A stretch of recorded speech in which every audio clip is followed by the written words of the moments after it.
So 4 days since the start of Retour the fleet are now north of the Azores high pressure, which means rather than sailing in the easterly trade winds, they're now in this more westerly flow with the strong low pressures and storms of the North Atlantic. There's been a slight course change, so these gates, which the fleet have to sail through, have been moved slightly further south, allowing them to move a little bit more to the south if they want to avoid the stronger winds and stronger waves in the north. But Boris is currently in 7th place with just over 2,000 miles to the finish. So tonight the fleet are going to be still in this low pressure up here. It's low pressure 1, and you can see the strong front that's associated with it. The fleet kind of seeing 20 to 30 knots of wind. And it's a bit of a trade-off between going further north into the stronger winds and stronger waves, but having a much more southerly wind direction versus staying in the lighter winds, which means that you have slightly less waves as well. But also the wind is much more from the east, meaning that you have to jibe back and forth, and generally making your course slightly longer and slightly more challenging to sail. So the fleet are going to have to decide whether or not to jibe down a bit into the stronger winds, or to stay in a bit further south in the lighter and flatter conditions.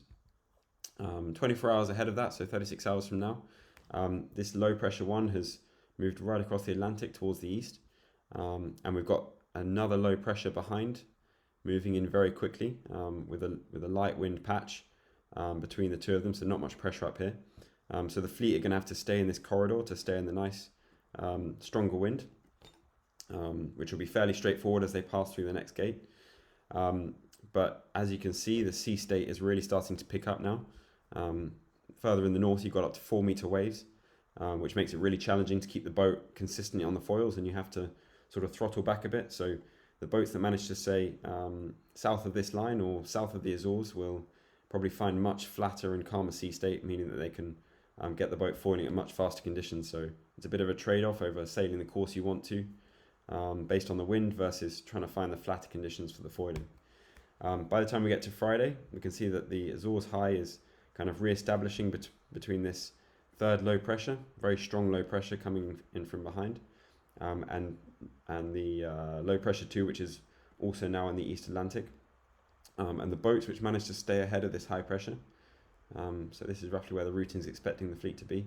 Will have this much nicer angle taking them to the finish, versus the boat that might get stuck in the high pressure, having to start to jibe back and forth and waiting for the new low pressure to move in. So the next 3 days is going to be stronger and tougher conditions, but the boats that manage to get through them nicely and keep the boat moving fast and staying ahead might be in for a little treat to be able to stay ahead towards the finish, and it could be quite an important part of the race. So let's see how this third low pressure develops, and then we'll have a better idea of how the final few days for the finish are. But Boris and Malizia Sea Explorer are going well for now.